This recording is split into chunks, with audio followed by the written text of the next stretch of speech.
السلام عليكم. خليني في الاول نعرفكم براسي.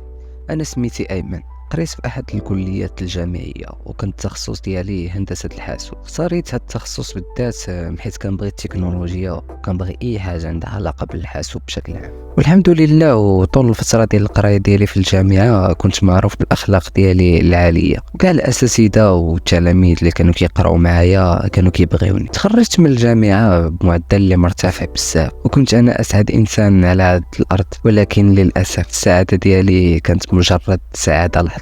كل الاهداف والاحلام والطموحات ديالي اللي خدمت عليها وتقاتلت عليها كل هاد العوام ولات مجرد سراب كنشوفها قدام عيني وهي كتمشي. بديت كندخل في حاله اكتئاب وكل شيء ولا كيلاحظ عليا هادشي. وليت غير جالس بيتي 24 ساعه ل 24 ما كنخرجش منه كاع. حتى الشهيه ديال الماكله ما بقاتش عندي. حتى من الوالديه اللي عايشين معايا في نفس الدار ما كانوش كيشوفوني. صحابي كيصونيو عليا كيحاولوا يوصلوا لي والو. انا غير شاد عليا في بيتي وما كندوي مع حتى واحد وما كنجاوب حتى واحد. حتى لواحد النهار وانا جالس كيف ما كاع النهارات جالس عادي في بيتي كنشوف التليفون ديالي كيصوني. طليت عليه هكا كنلقى رقم ارضي. جاتني غريبه الصراحه، شكون اللي كيصوني عليا برقم ارض؟ حيت صحابي راه كيصونيو عليا بنماريهم. صافي بقيت كنقول واش نجاوب ولا ما نجاوبش. كل صافي خليني نجاوب نعرف شكون. جاوبت قلت الو السلام عليكم، هو يدوي معايا واحد السيد. المهم مع بدا كيدوي معايا بدا كيمدح فيا نيشان. السلام ايمن، راه عندنا السي في ديالك وراه السي في ديالك متكامل والمعدل ديالك زوين بزاف، وهادشي اللي درتي راه الا دل على شي حاجه فهي انك واحد الشخص اللي مثابر واللي ناجح وتبارك الله عليك. المهم تيهضر بحال هكا راكم عارفين. قلت له اسمح لي ولكن ممكن تقولي شكون انت ومنين نوصلوك المعلومات ديالي والاوراق ديالي؟ قال لي اياه غير ارتاح وما توتر ما والو، انا غنشرح لك ونقول لك كلشي. هذه واحد المده جاتنا واحد السيد باش يدير مقابله عمل وعطانا نسخه من الاوراق ديالك وقال لنا باللي انت صاحبه وباللي تخرجتي انت وياه في نفس الدفعه وباللي حتى انت كتقلب على خدمه. وحنا عجبنا السي في ديالك وشفنا بانك انسان وثابر وناجح وبغيناك تخدم معنا. صافي ديك اللحظه تفكرت بلي بصح كان واحد السيد معايا في الجامعه كنت عطيته نسخه من الاوراق ديالي، لكن ما كانش زعما صاحبي كما كنقولوا، غير معرفه قرا معايا في الجامعه وصافي كنت كنعرفو غير من الجامعه. حتى من النمره ديال التليفون ديالو ما بقاتش عندي باش نصوني له ولا شي حاجه. صافي رجعت كنكمل هضره مع السيد قلت له اياه، ويبدا كيدوي معايا ويقول لي الصالير نيشان. الصراحه كان واحد الصالير اللي كبير بزاف، وكانت حيله وخبت منه انه بدا لي بالصالير هو الاول، حيت عارف كون كان قال لي شنو هي الخدمه هي الاولى احتمال كبير ما كنتش غنوافق. المهم بديت كندير النويه ونجي في الهضره، ما عارفين من حقي نسولو ونعرف منه معلومات. هو قال لي واخا انا نقول لك كل شيء. انا راه سميتي فلان الفلاني، مدير مستشفى الامراض العقليه الخاصه اللي كاينه في البلاصه الفلانيه. قلت له بلاتي كيفاش مستشفى امراض العقليه؟ واش وقيلا راكم غالطين، راه ماشي التخصص ديالي. هو من بعد ما شاف الاسلوب ديالي بدا كيختلف معاه وبديت كنتراجع. نضرب داك الصالير اللي عطاني في جوج. انا في ديك اللحظه تصدمت الصراحه، الصالير اللي ما عمر شي حد يحلم به. صافي انا ما فكرت لا في سوايع ديال الخدمه لا في شروط العقد لا في والو، حيت راه بصح الصالير كان كبير بزاف. صافي بقيت غير كنشوف غير الفلوس في ديك اللحظه، وهذا كان اكبر خطا مني وغتعرفوا من بعد علاش. زيد عليها حتى من الوالديه ما علمتهمش ولا استشرت معاهم. منين شاف صافي الفلوس عماوني وما يمكنش نرفض العرض ديالو، قال لي شوف غدا مع 12 الليل اجي عندي باش نديروا مقابله العمل. انا استغربت صراحه كيفاش المدير ديال المستشفى وكيبقى خدام حتى لذاك الوقت. قلت صافي واخا ما كاين حتى شي مشكل وقطعت. ولكن للاسف ما كنتش عارف المصير شنو مخبي ليا. في النهار الثاني ديماريت الطوموبيل وتحركت للمستشفى اللي قال لي. المسافه ما بين الدار والمستشفى كانت بعيده بزاف، داكشي علاش اضطريت نخرج مع 10 من الدار وخد الموعد ديالنا حتى 12. صافي دزت قهوه من واحد المحل تما، راكم عارفين باش ندوز الطريق وباش ما نمشيش الناس في الطريق نفيق شويه، راه الطريق طويله. من بعد شي 5 كيلومتر تقريبا لقيت واحد الدري باقي صغير واقف كيبيع كلينكس تما. صح انا استغربت، الوقت معطله بزاف والولد باقي صغير وواقف في الطريق اللي خاويه خاصو، ما فهمتش زعما راه خطر عليه. وقفت عنده قلت له السلام عليكم، ما ردش عليا سلام، جا الهضره ديالي شاح الباب ديال الطوموبيل ومد لي كلينكس بحال هكا، زعما بحال كيقول لي واش باغي تشري من عندي. انا ما بغيتش نقلقو، خديت من عنده واحد وعطيته فلوسها. اول ما بغيت نزيد بحالي كندق في الباب وحلها وركب. حاولت نهضر معاه ولا نعرف منه شي حاجه، كنسولو بحال هكا بالحق والو ما كيدويش، مشير ليا غير بيدو بحال هكا لقدام، زعما باغيين نوصلوا معاه واقيلا ولا شي حاجه بحال هكا ما فهمتش، ولكن غنفهم من بعد. صافي بقيت زايد بحال هكا تو معايا حتى وصلت حتى واحد المحطه، والطريق كامله وانا كنحاول نجبد معاه الهضره والو ما كيعطيني حتى شي معلومه، غير ساكت. قلت له شنو كدير هنا ولاش خارج في هذا الليل وانت باقي صغير؟ وصافي حدو شير لي بحال هكا لجيبو وجيت فمو، زعما راه خارج كيقلب على لقمه العيش. المهم بقينا غاديين، بعد واحد المسافه وصلنا لواحد المجمع سكني. المجمع ماشي جديد، المهم فيه شي ديور وواحد الجامع وواحد المحطه شبه قديمه. قال لي صافي حطني هنا. صافي حطيته، نزلت وكملت طريقي. ومنين وصلت للمستشفى تقريبا مع داك 12 وشي شويه، 12 قسمين ولا 12. اول ما نزلت للمستشفى الصراحه ما عرفتش كيفاش غنوصف لكم المستشفى كي دايره. قدروا تسميوها مستودع اكثر ما هي مستشفى. كانت الحاله ديالها حاله اكثر ما تصوروا، الارض كلها مرسى، الحيوط مقشرين، الكراسه ديال المرضى مرميين في كل بلاصه، المهم روينه.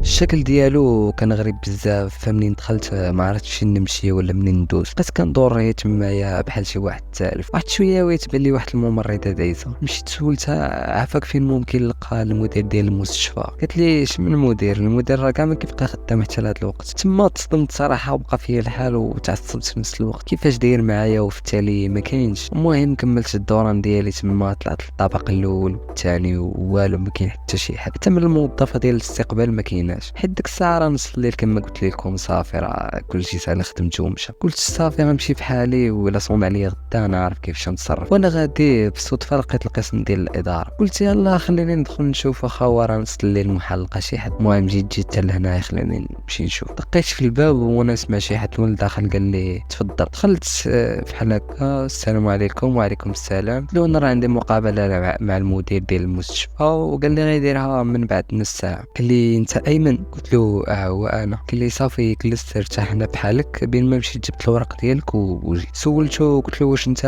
هو المدير ديال المستشفى اللي دويتي معايا؟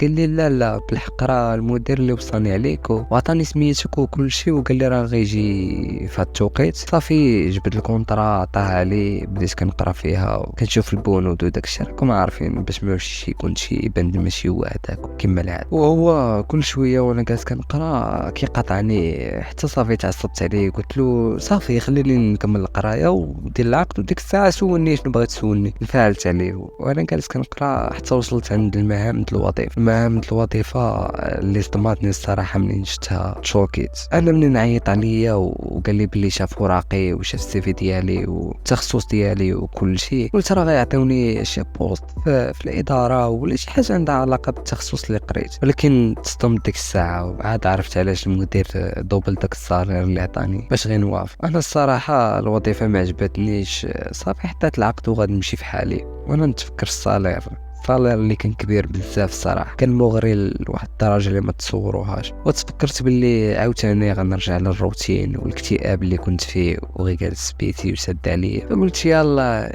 هذا احسن من والو، خلينا نقبلوها ماشي مشكل. الوظيفه كانت هي مساعد مرضى. يمكن لكم تخيلوا كميه المعاناه انك تعتني بواحد اللي فاقد العقل ديالو، وزيد عليها من البنود كان انك ما يمكنلكش تهضر معاه قيس فيه ولا تغوت عليه واخا يدير شنو ما دار، راه كيبقى في الاخر بلا عقل، ما عندوش العقل ديالو، يعني مرفوع عليه القلم. ما عندك ما دير صراحه، راه معذورين عندهم الحق، راه حمق ما عندك ما دير. ما نطولش عليكم، سنيت العقد وتميت غادي في حالي. قال لي الموظف لا سين واحد شويه نعيط لواحد من صحابك اللي غتخدم معاهم غيوريك البلاصه فين تخدموا ويعرف خدمتك وداك الشيء، باش غدا منين تجي تكون عارف كل شيء وتبدا خدمتك نيشان. وبالفعل جا داك الشخص اللي غنخدم معاه كان كان سميتو ياسر. صافي طلعنا انا وياه للدور الثاني، كان مقسوم على جوج ديال الاقسام، القسم ا والقسم بي. قال لي ياسر شوف انا وياك راه نخدموا في القسم ا. داك القسم ا كانوا كاع العيادات اللي فيه مشدودين الا وحده، جايين جامعين فيها شي 8 ولا 9 ديال المرضى. انا من بعد ما دخلت العياده وشفت المرضى تصدمت، قلت انا شنو كندير هنا، شداني شنو اللي خلاني نوقع هاد العقد كاع. عرفتي راه كانت واحد الروينه نايضه لداخل، راه ما يمكنش. ها اللي كيضرب راسو مع الحيط، ها اللي من بعد ما شافني شد الركنه وبدا كيبكي ويغوت بواحد الطريقه هستيريه، ها اللي كيديرها حوايجو اعزكم الله. وما بين هاد الفوضى هذه كامله اللي نايضه تما، واحد الشخص ثار الانتباه ديالي. كان جالس بوحدو فوق الناموسيه ديالو، شعرو منشوط، حوايجو نقيين ومقادين، جالس كياكل في الماكله ديالو بادب، مبينوش فيه كاع حمر. شوفوا تقول هذا اش كيدير هنا،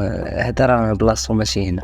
انا درت عندي ياسر وسولتو، قلت له هذا اش كيدير هنا، راه حالته كاع ما كيبان فيها حمق. قال لي شوف ما يغركش المظهر ديالو، هذا راه هو اخطر حاله مرضيه عندنا في هذه العياده، الا بغيتي تحافظ على السلامه ديالك فمن الاحسن ما تقربلوش. قلت له بالحق كيفاش اخطر حاله مرضيه وشنو كتقول؟ الفضول ديالي خلاني نبقى نسول فيه بزاف ديال الاسئله. قلت له شنو كاين، نقول لي شنو هي الحاله ديالو. قال لي شوف هذا الشخص هذا راه كيعاني من تقلبات حاده في المزاج، من بعد ما شخصوا الحاله ديالو لقاوه مصاب بانفصام الشخصيه. يعني ما تستغربش الا شتيه اليوم بعقلو وغدا حمق. صافي من بعد ما وراني ياسر كل شيء مشيت بحالي، وطول الطريق وانا كنفكر في الهضره ديال ياسر. صراحه ما عجبتنيش هضرته، هي هضرته بصح ومقنعه، ولكن اللغه ديال الجسد ديالو ما عجبتنيش. كان كيهضر معايا وهو متوتر وكيحك في راسو والعرق كيهبط من جبهته، يعني باينه فيه مخبي شي حاجه. وصلت للدار تلاحت بلاصتي وباقي كنفكر كيفاش عطاتني خاطرين نوافق على هذه الخدمه. كنت مصدوم من راسي، ولكن وقيل الله سبحانه وتعالى صفتني بالضبط لهذا المستشفى باش نكتشف فيها شي اشياء كاع ما غتجي في بالكم. عموما نت الصباح قديت قهوتي وهبطت جلست مع والديا كيف العاده، كيف كندير كل صباح. منين شافوني سارح في التفكير ديالي سولوني شنو كاين. ما بغيتش نخبي عليهم وقلت لهم شنو اللي طرا. بالحق كاع ما قلت لهم التفاصيل، وبلي راني خدمت في المستشفى ديال الامراض العقليه والتفاصيل ديال الصالير، وبلي راه ما خدمتش في التخصص ديالي حيت الوالد ديالي رجل قانون، والى عرف فاش خدمت والصالير اللي خدام به من الفوق غيمشي يقلب في الموضوع ويقول لي خرج من داك الخدمه كاع. المهم دوزت اول يومين د الخدمه، ومن طبيعه الحال كالعاده كنت كنشري العشاء وكنديه معايا لداك الدري الصغير اللي كيبيع كلينيكس. وفي الصباح وحتى هو منين كنكون خارج من الخدمه كنشري له فطور معايا وكندينو. فما تصوروش داك الدري الصغير شحال كان عزيز عليا. المهم خلينا من دابا غنرجعوا له بلاتي. دابا 3 ايام وانا خدام في المستشفى، بدوزت جميع انواع العذاب باش مستوعبين انك جالس كتعامل مع مرضى عقليين حمق. صراحه سخوني بزاف الا سلطان، داك الولد اللي عنده انفصام الشخصيه. كنت فيما كنسول عليه ياسر، كنحاول نعرف عليه شي حاجه، كان كيتجاهلني لدرجه حسيت ان القضيه فيها شي مؤامره. تعليمات كتجي لي ياسر من الفوق. كما قلت لكم دابا انا 3 ايام وانا خدام معاهم، وديك الهضره اللي كان قال لي ياسر النهار الاول انه نهار كيكون بعقلو ونهار حمق، ما شفت منها والو. سيد بخير ما في حتى شي حاجه. تما الحاسه السادسه عندي خدمات، وقلت خاصني نعرف شنو السر ديال هاد الدري هذا. واحد الليله فرقنا عليهم العشاء كالعاده، وكان جالس كياكل كل الاحترام وادب عكس الاخرين اللي كانوا كياكلوا بهمجيه، لدرجه ان كنا كنضطروا نعطيوهم ابر مهدئه ونوكلوهم بيدينا. هاي الموقف كي داير. المهم خلينا مع هادشي دابا. من بعد ما كلا نظف الطاوله ديالو وناض الحمام باش يغسل يديه. قلت صافي هذه هي الفرصه ديالي، خاصني نمشي نهضر معاه، حيت كما قلت لكم ياسر ما كيخلينيش كاع نقرب منه. استغليت الفرصه ان ياسر كان مشغول كيوكل واحد المريض، ما انتبهش عليا ومشيت عنده نحمل. دخلت عليه لقيته كيتصرف كأي انسان طبيعي، غسل يديه وجالس كينشفهم بواحد المنديل. صافي قربت عنده وسولته، قلت له انت ما كتبان فيك والو، شنو القصه ديالك وشنو اللي جابك لهنا؟ هو جاوبني بواحد النبره حاده، قال لي هذا الموضوع بعيد عليك، دخل سوق راسك وخليك بعيد على هذا الشيء، بلا يديروا فيك بحال اللي داروا فيا. ساريت خدمتي داك النهار، رجعت للدار تلاحيت في بلاصتي وجالس كنفكر في ديك الهضره اللي قال لي. كون هادو كيفاش ما تدخلش باش ما يديروش فيك بحال اللي داروا فيا. داك المستشفى على الكبر ديالها ولات بحال شي شيفره خاصني نحلها. المهم وانا كنحاول نعس، جات قالت عليا الوالده ديالي، قلت ليه هبط فطر معنا وعاد رجع الناس. نتوما عارفين اعتذرت منها ولكن هي لا اصرت وقالت لي خاصك تهبط. وسبحان الله هاد الاصرار ديالها كان خير ليا وشخص غتعرفه من بعد. اول ما هبطت لتحت لقيت با معصب بزاف. قال لي ايمن انت فين خدام؟ راه فايت. قلت لك علاش شنو اللي واقع؟ قال لي شوف طوموبيل عاد هاد يومين باش بدلت ليها الزيت والكونتور كان في الصيغه. شنو اللي خلاه يطلع بهاد السرعه هادي؟ يقول لي طبعا للمعلومه انا ما عنديش طوموبيل لكن عز ديال الوالد ديالي هو متقاعد ومخلي الطوموبيل كاع ما كيخدم قنيه في مكياس. صافي فهمني زيرني بهضره بحال هكا. قلت له شنو فيها؟ انت عارف مني كنفيق كنهزها كنخرج ندور بها فطبيعي العداد غيطلع فحال ولكن والو والله ما دوزها عليه. صافي شفت راسي حصلت وانا نقرر بلا نعترف بكلشي. ومورا ما اعترفت له قلت له كلشي ما تعصب عليا وهي شده والله ما كانت دخلت الوالده ديالي زيت في النهاية. انا عارف با ما هموش الزيت ولا المازوت ولا حتى الطوموبيل. يبقى فيه هو انني كذبت عليه بحال اللي استخفيت به ولا ما نعرف. نفس الوقت نتوما عارفين الطريق اللي كنمشي من الخدمه خطيره بزاف وفي الخصوص في الليل. المهم نشوفوا شنو دار باش تعرفوا راه واخا يدير فيك الليل ما دار راه الحمام تلعب راه كيبقى شي حاجه خاصه. من بعد ما خلى فيا غير ننسى جاب واحد الفوطه صغيره جاب واحد الفوطه صغيره وملوي فيها شي حاجه وطالي هكا في يدي. قال لي اسمع هذا ما تخدمو غير وقت الضروره ولا من تكون بشي خطر. ديت داك الفوطه من عنده كانت ثقيله ولكن شنو فيها بالضبط ما عرفتش. فقلت له صافي كون هاني ونطالع البيت ديالي. بغيت عيط للوالده ديالي ايمن وقف بغيت نهضر معاه. انا غير وقفت تحتها بس كنهضر انا وياها ودير الفوطه مور ظهري. بطبيعه الحال انا 90% كنت عارف شنو اللي كاين في ديك الفوطه ولكن داير راسي ما عارفش داير راسي حمار. المهم جلست كنهضر انا وياها كنتو انا وياها نجيبو في الهضره وهي تسولني قالت لي ايمن شنو داكشي اللي عطاك با قبيله؟ انا داك اللحظه ارتبكت وما عرفتش باش نجاوب. فقلت لا والو غير فوطه وصافي. قالت لي ايمن واش باغي تكذب على امك؟ راني كنعرفك مزيان. الفوطه اللي مور ظهرك شنو فيها؟ حلها خليني نشوف. صافي ما بغيتش نكذب عليها ولا نخبي عليها شي حاجه. جبت الفوطه ووريتها شنو فيها واول ما شافته حماقت. مشات كتسبق عند الوالد بقات كتغاوت هي وياه بقات كنسمعين الغوات. واش باغي تخرج على ولدك؟ هادشي كدير واش حماقيتي؟ المهم راكم عارفين ترونات.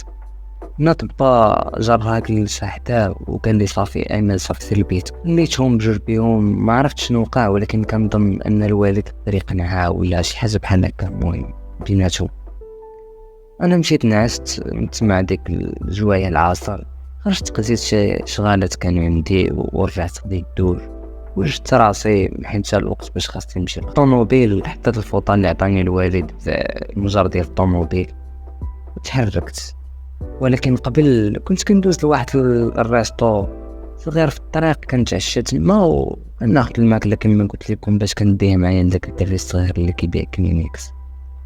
وانا غادي موالف قبل ما نوصل لذاك المجمع كنشوف داك الدري الصغير جالس في البلايصه ديالو كيكون حاط واحد بحال الشكل ديال كرتونه ولا خشبه ولا ما عرفتش شنو سميت هذيك. المهم بحال الشكل ديال كشك صغير وكيبيع تمايا. كنت صافي حفظت البلاصه فحتى فاش ما كنلقاش كنحط له الماكله فوق داك الكشك وكنمشي. بحق هاد المره هادي وقعت واحد الحاجه اللي صدمتني بزاف. اول ما وصلت ما لقيتوش قلت يمكن مشى للحمام اعزكم الله ياخذ الحوائج ديالو ويرجع.